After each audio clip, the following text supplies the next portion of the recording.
Banyak yang nggak tahu kalau sebenarnya dahak itu asalnya dari produksi lendir alami di dalam paru-paru dan saluran pernapasan sebagai sistem pertahanan tubuh. Lendir ini berfungsi untuk melembabkan, melindungi, dan membersihkan saluran napas dari debu, kuman, dan benda asing lainnya.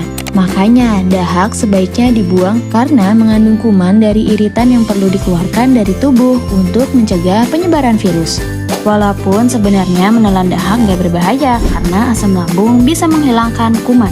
Tapi tetap lebih baik dibuang supaya batuk cepat reda. Selain membuang dahak, ada cara lain untuk meredakan batuk, yaitu dengan konsumsi madu gomandel. Untuk pembelian madu gomandel bisa langsung di sini.